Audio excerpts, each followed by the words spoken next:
La Voz de América presenta.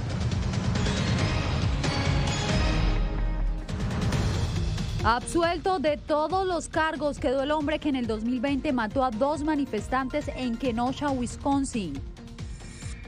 Los 3 presidentes de América del Norte retoman su encuentro anual. En México será el próximo. Además, último paso en Estados Unidos para aprobar refuerzos de las vacunas de Pfizer y Moderna para todos los adultos. Y la Casa Blanca cuestionó la legitimidad de las elecciones regionales de Venezuela.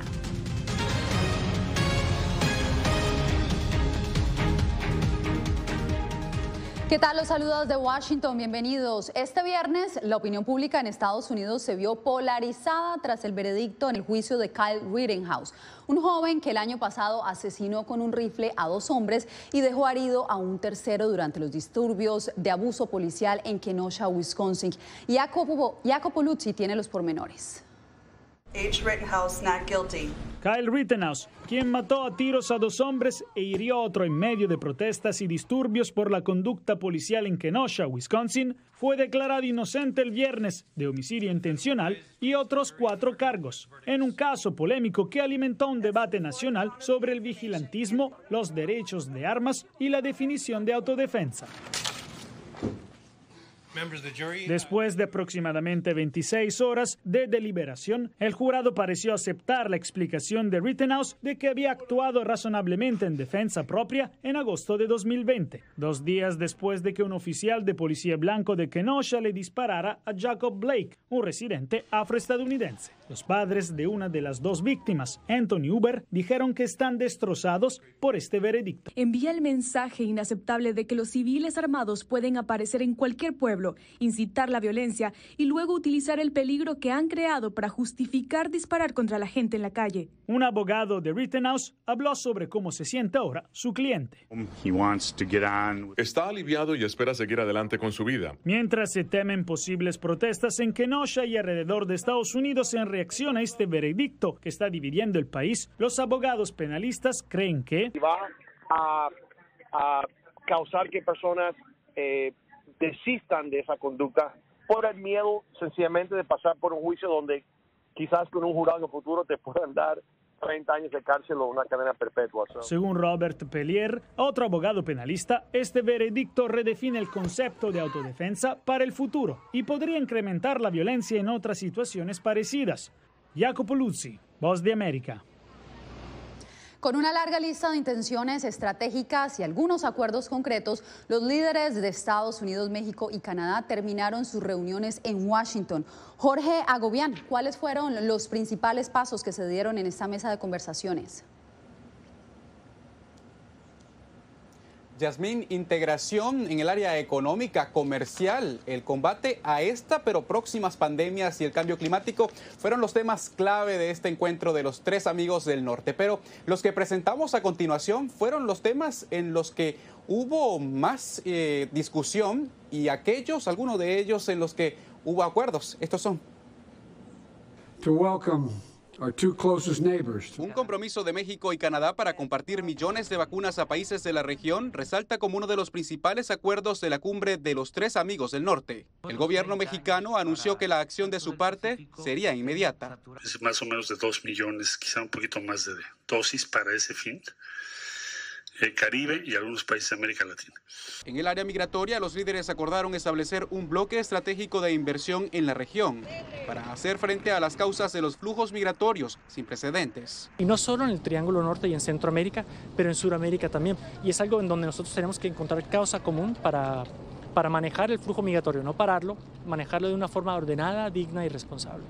El encuentro también sirvió para abordar el estado de la democracia desde Estados Unidos hasta Cuba y Venezuela. En mi opinión fue la parte más activa y más energética de la conversación sobre ciertas responsabilidades que tenemos los gobiernos de respetar los derechos humanos, de abogar por los derechos democráticos que tenemos como hemisferio y también de combatir la corrupción y promover la transparencia. Presidente Biden. López Obrador, quien ha sido crítico de la política exterior de Washington, recalcó su determinación en contra de la injerencia en asuntos internos de otras naciones, según lo dio a conocer la Casa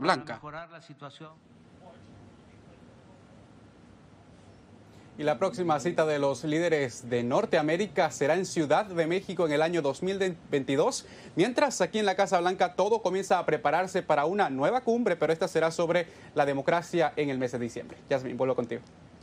Jorge, gracias. Y ya transcurrida la cumbre presidencial, repasamos con José Víctor Rodríguez cuáles son las primeras impresiones en México sobre la reunión de los 3 líderes de América del Norte. Analistas en México califican como positivos los resultados de esta cumbre de líderes de América del Norte, donde el presidente Joe Biden resaltó que hay un trato igualitario entre las 3 naciones. Además de esto va a haber recursos para la zona sur del país, para proyectos que van a detonar inversión en esa zona y también proyectos productivos para Centroamérica que les va a permitir mantener a raya la migración y estas caravanas que ahora estamos viendo que se dirigen hacia Estados Unidos. A partir de este pliego de acuerdos, los empresarios mexicanos ahora se alistan para delinear objetivos particulares, planear los retos y el interés que tiene cada país en materia de comercio. Creo que nosotros debemos fortalecer Norteamérica. Como parte del TMEC es nuestro mejor aliado comercial y debemos estar ahí presentes.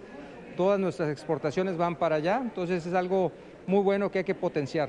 De esta forma, también expresan su expectativa de que tras la reunión de los jefes de Estado, la región norte de nuestro continente será un bloque económico más potente para competir con otras regiones del mundo. Estados Unidos, Canadá y México van a tratar de hacer un bloque económico más importante para recuperar lo que ha perdido por la pandemia y en ese sentido hacerle frente al crecimiento de China y sobre todo en la parte industrial. Cúpulas empresariales aprovecharán este año para hacer las gestiones necesarias con los congresistas de este país.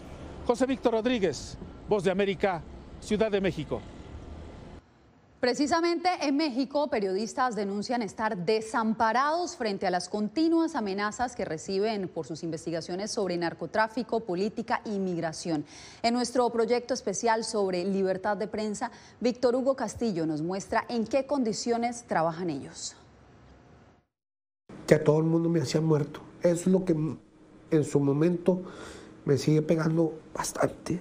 Jesús González es un periodista en Reynosa, México, que sobrevivió a un secuestro y ahora se encuentra bajo el mecanismo de protección a periodistas con la ayuda que recibió de Artículo 19, una organización independiente que promueve y defiende el avance de los derechos de libertad de expresión. Es muy triste y es una constante que cada vez tenemos que salir a decir, este ha sido el año más letal para la prensa, este ha sido el año más violento para la prensa. Aunque el mecanismo tiene canales abiertos y directos para atender a periodistas que han sufrido una agresión, no hay mucho para festejar el Día Internacional para poner fin a la impunidad de los crímenes contra periodistas. Tenemos más del 90% de impunidad, lo cual evidentemente acrecenta el ánimo de las y los perpetradores a seguir cometiendo los agravios. Para el director general del periódico Hora Cero, los mecanismos de protección a periodistas no funcionan. Es evidente que no están bien diseñados, es evidente que les falta criterio, es evidente que faltan recursos. De 2009 a 2021 hemos documentado 141 casos de asesinatos contra periodistas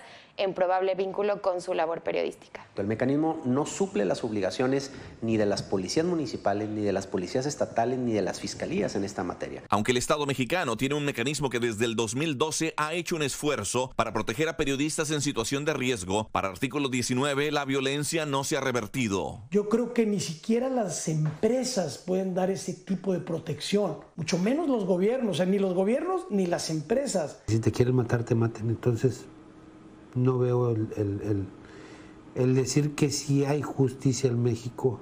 Víctor Castillo, Voz de América, Reynosa, México. En breve, el activista cubano Junior García habla desde España con la Voz de América tras su salida de la isla.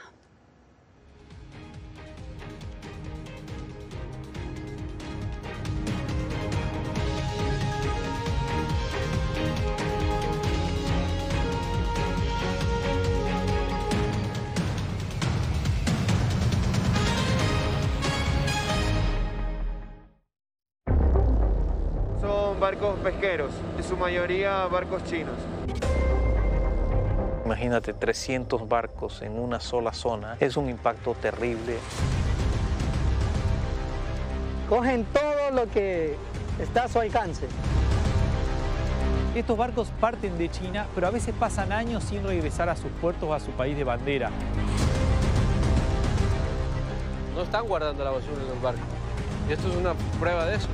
Hay muchas botellas. El gobierno chino también prohíbe de manera estricta a todos los barcos pescar especies marinas protegidas y en peligro de extinción. Mis nietos no van a poder disfrutar de este paisaje. Si esto está pasando en Galápagos, ¿qué estará pasando en otro lado, no? Enjambre flotante, una producción especial de La Voz de América. Encuéntrala en vozdeamerica.com.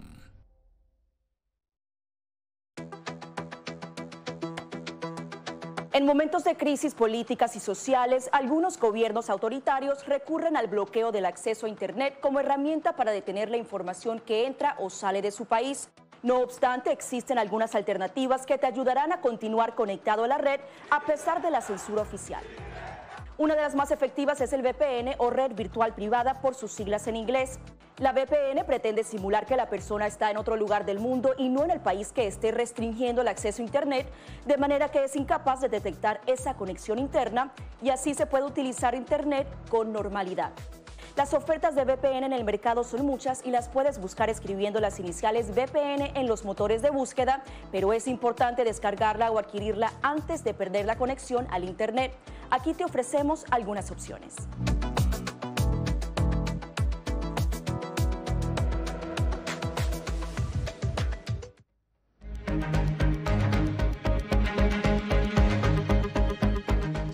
Por primera vez, la Casa Blanca cuestionó abiertamente la legitimidad del proceso electoral que celebrará en Venezuela este domingo. Escuchemos lo que le dijo a Jorge Agobián, el asesor de la Casa Blanca para Asuntos Latinoamericanos, Juan González.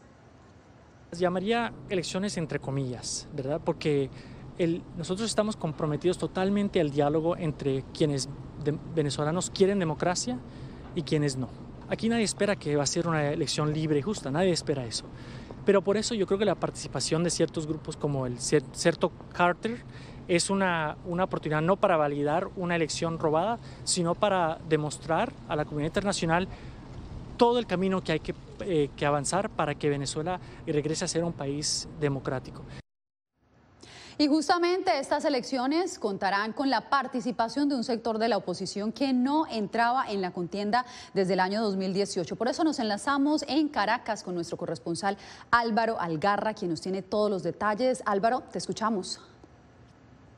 Hola Yasmín, efectivamente todo está listo para las mega elecciones de este domingo 21 de noviembre. Según encuestadoras consultadas, se proyecta una participación que oscila entre el 45 y 60% de la población y se elegirán 23 gobernadores, 335 alcaldes y las diputaciones de cada estado. Veamos. Venezuela llega a las elecciones regionales del 21 de noviembre con cambios respecto a los comicios anteriores. Expertos ven este proceso de votación como el posible inicio para reconstruir la ruta electoral en el país. Para el director de la encuestadora Datincor y analista político Jesús Seguías, este proceso tiene una connotación política más que electoral. Y esto tiene que ver pues con el contexto de negociaciones que se está dando en México, propiciado por Noruega, la Comunidad Europea y también por la comunidad internacional en general. Pero, ¿qué pasará en ese proceso de negociaciones de acuerdo a los resultados de las elecciones del próximo domingo? Pero si el gobierno gana, como pareciera ser que va a ocurrir, sin duda alguna, el gobierno va a llegar a la mesa de negociaciones con una posición de poder mucho mayor. Entre tanto, durante las últimas horas de campaña conversamos con opositores y oficialistas para saber qué está en juego, a su juicio, con este proceso. Está en juego el futuro de la patria, el futuro de nuestros hijos, nuestra constitución. Está en juego la día a día cada uno de nosotros como vecinos del municipio Sucre. Los que queremos un cambio, los que queremos mejor calidad de vida, los que queremos recuperar una ruta política. Esta es la primera vez que el Consejo Nacional Electoral celebra elecciones regionales y municipales en un mismo día, en lo que fue la primera decisión de las nuevas autoridades del organismo. Yasmín, la campaña electoral culminó este jueves a las 12 de la noche y está previsto que el proceso se inicie a las 6 de la mañana del domingo y culmine a las 6 de la tarde con posibles prórrogas si aún quedan participantes en los centros electorales. Seguiremos atentos, Álvaro, muchas gracias. Y unos 300 observadores internacionales ya se encuentran en Venezuela para hacerle seguimiento a estas elecciones regionales. Adriana Núñez Rabascal nos tiene los pormenores. La Unión Europea, el Centro Carter y un panel de 3 expertos de la ONU están entre los organismos que observarán la contienda del domingo en Venezuela. La Unión Europea contará con 130 técnicos y analistas. Algunos de ellos están desplegados en todos los estados del país desde antes de la elección para conocer cómo funciona el sistema de votación y seguir la campaña política. Observaremos los momentos de la votación y después de eso observaremos aún posibles quejas que venga a haber y la forma como se va a responder a estas quejas. Los enviados de la Unión Europea se han reunido con líderes políticos de todas las tendencias y representantes de la sociedad civil. Aseguran tener independencia para movilizarse por el territorio, a pesar de la escasez de gasolina en regiones alejadas de la capital venezolana. Tenemos una logística muy propia que ha sido capaz también aquí de enfrentar algunas dificultades que son propias de este país. Las gestiones de los especialistas de la ONU han sido discretas, pero su presencia en elecciones de Venezuela es inédita. Es primera vez que un panel de expertos viene de América Latina, yo creo que eso es importante decirlo. Solo 9 veces se ha activado un panel de expertos de Naciones Unidas. Después de los comicios, la Unión Europea y el Centro Carter emitirán informes con los detalles sobre lo que vieron en el terreno y las recomendaciones para las futuras elecciones, entre ellas las presidenciales de 2024. Adriana Núñez Rabascal, Voz de América, Caracas. En otras noticias, apenas 24 horas después de aterrizar en Madrid, el activista cubano Junior García le contó a nuestra corresponsal Julia Riera por qué salió de la isla comunista. Estábamos sitiados, rodeados, amenazados, temía por mi familia, sentía que me estaba consumiendo, que estaba naciendo dentro de mí una rabia que ya no podía controlar y que corría el riesgo de convertirme en eso mismo que critico. Lo que estamos haciendo no puede hacerse desde el resentimiento. Así explica el disidente y dramaturgo cubano Junior García los motivos por los que abandonó su país natal. Vinimos a dar testimonio, a contar lo que pasa en Cuba de primera mano, a hablar por los que no tienen voz, por los que no pueden hablar. García fue el líder de la frustrada Marcha Cívica por el Cambio, organizada por la plataforma Archipiélago. El gobierno cubano la consideró como una provocación y una turba progubernamental impidió que el dramaturgo saliera de su casa para protestar. García agradece el interés que la isla ha generado a nivel mundial, aunque considera que las acciones de la comunidad internacional hacia el gobierno cubano deben ser más contundentes. Creo que realmente hay que ser mucho más severos con aquellos que están maltratando a sus ciudadanos, con aquellos que se están riendo de los derechos, de todos los tratados que han firmado, con aquellos a los que no le importa, absolutamente no le importa lo que diga el mundo, cuando están dispuestos a aferrarse al poder y a no perder sus privilegios. El artista avanzó que no tiene intención de pedir asilo en España y que su deseo es regresar a Cuba. Julia Riera, Voz de América, España. Y en minutos, en medio de una marcada polarización, Chile prepara sus próximas elecciones. Les contamos qué está en juego.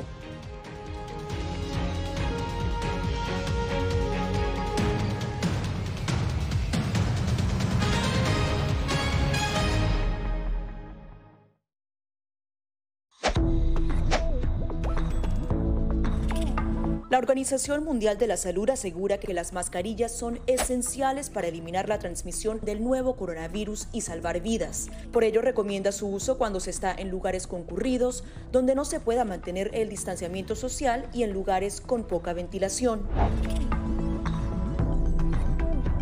Cuando se habla de mascarillas para protegerse del COVID-19, se refieren generalmente a la mascarilla quirúrgica, el respirador N95 o las de tela. Las mascarillas quirúrgicas planas, rectangulares y desechables protegen al portador de gotas de partículas grandes del virus e impiden que los enfermos la esparzan cuando tosen o estornudan. Los expertos advierten que solo deben ser usadas una vez. El respirador N95, de forma oval y más ajustado a la cara, tiene una válvula de exhalación que ayuda con la humedad y el calor cuando respiramos. Además de filtrar partículas grandes, puede impedir que pase el 95% de las partículas pequeñas de virus y bacterias. Ante la escasez, muchos han recurrido a hacer sus propias mascarillas y en efecto los expertos confirman que estas mascarillas caseras pueden ser efectivas.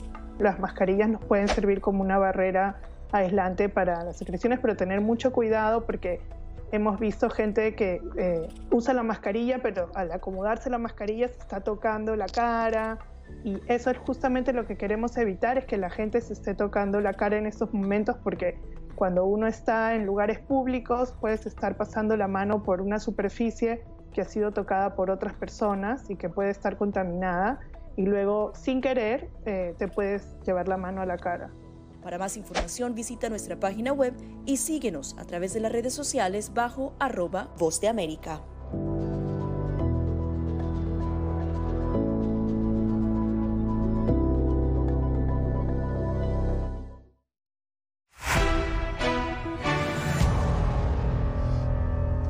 Estados Unidos se prepara para extender a la población general la aplicación de una tercera dosis de la vacuna contra el COVID-19. Esto mientras Austria anuncia cierre total para controlar la pandemia. Laura Sepúlveda, ¿qué han determinado los CDC sobre la posibilidad de recibir esta dosis adicional? Pues Yasmín, los Centros para el Control y Prevención de Enfermedades se estuvieron reuniendo a lo largo de la jornada de este viernes y ha quedado aprobada esta dosis de refuerzo a partir de este fin de semana para todas las personas mayores de 18 años. La Administración de Alimentos y Medicamentos de Estados Unidos, FDA, autorizó la aplicación de la tercera dosis de la vacuna de Moderna y Pfizer para mayores de 18 años. Autorizando el uso de una única dosis de refuerzo para todas las personas de 18 años de edad o mayores después de completar la vacunación primaria con cualquier vacuna COVID-19 autorizada o aprobada por la FDA. El anuncio se da cuando, según datos de la Universidad Johns Hopkins, poco menos del 60% de la población en el país se encuentra completamente inmunizada. El inmunólogo Dr. Mark Serota, en conversación con La Voz de América, se refirió a la importancia de esta dosis de refuerzo. Cuanto más vea su sistema inmunológico, el virus al recibir el refuerzo, al ver las proteínas del virus, no el virus real, mejor lo recuerda su sistema inmunológico y es capaz de crear una respuesta para evitar que se enferme gravemente y con suerte para reducir la transmisión. Para quienes dudan de la vacuna, agrega una recomendación. No busque en Internet, no mire los chats, mire a las personas que se han capacitado en medicina. Soy inmunólogo, certificado y estoy completamente vacunado. Obtuve mi refuerzo. Según datos publicados por la Asociación Médica Estadounidense, el 96% de los médicos de este país ya se han vacunado contra el COVID. Mientras tanto, en Austria, los nuevos casos de contagio llevan a un bloqueo nacional que aplicará a partir de este lunes y por máximo 20 días. Tras este periodo, solo los vacunados gozarán de libre movilidad. Ante esto hay que recordar que la Administración de Medicamentos y Alimentos ha aprobado la mezcla de las dosis entre Pfizer y Moderna, lo que quiere decir que si una persona recibió una de las dosis de una marca podría recibir el refuerzo de otra, y esto está completamente avalado por las autoridades sanitarias del país. Laura, te agradezco. Bien, y cambiamos de información. Este domingo 21 de noviembre los chilenos acudirán a las urnas para elegir a su próximo presidente y también para renovar el Congreso. Alonso Castillo nos cuenta cómo se perfila la jornada electoral. La incertidumbre, la polarización y la volatilidad estarán marcando la elección del próximo presidente de Chile, le dijo a La Voz de América el politólogo Patricio Danavia. Primero, el porcentaje de gente indecisa es más alto que nunca antes. Junto al proceso electoral estamos en un proceso constituyente en Chile, por lo tanto las reglas de la nueva constitución todavía no se escriben.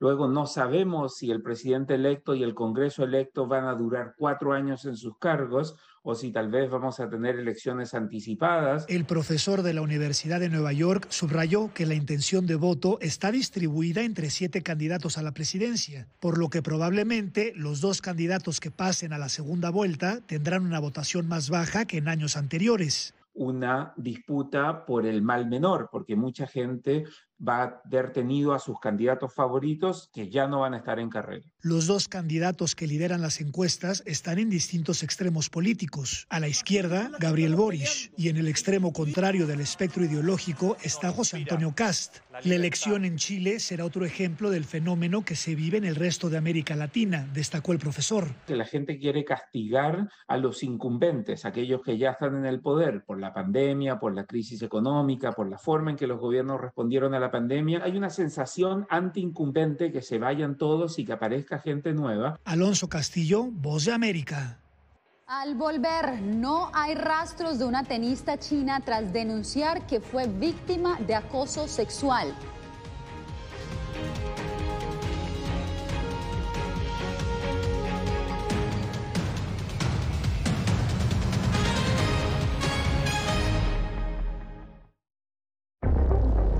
Son barcos pesqueros, en su mayoría barcos chinos. Imagínate 300 barcos en una sola zona, es un impacto terrible. Cogen todo lo que está a su alcance. Estos barcos parten de China, pero a veces pasan años sin regresar a sus puertos o a su país de bandera. No están guardando la basura en los barcos. Esto es una prueba de eso. Hay muchas botellas. El gobierno chino también prohíbe de manera estricta a todos los barcos pescar especies marinas protegidas y en peligro de extinción. Mis nietos no van a poder disfrutar de este paisaje. Si esto está pasando en Galápagos, ¿qué estará pasando en otro lado, no? Enjambre flotante, una producción especial de La Voz de América. Encuéntrala en vozdeamerica.com.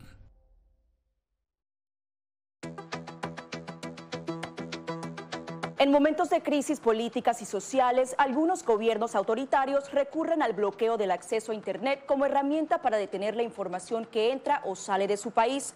No obstante, existen algunas alternativas que te ayudarán a continuar conectado a la red a pesar de la censura oficial. Una de las más efectivas es el VPN o red virtual privada por sus siglas en inglés. La VPN pretende simular que la persona está en otro lugar del mundo y no en el país que esté restringiendo el acceso a Internet, de manera que es incapaz de detectar esa conexión interna y así se puede utilizar Internet con normalidad. Las ofertas de VPN en el mercado son muchas y las puedes buscar escribiendo las iniciales VPN en los motores de búsqueda, pero es importante descargarla o adquirirla antes de perder la conexión al Internet. Aquí te ofrecemos algunas opciones.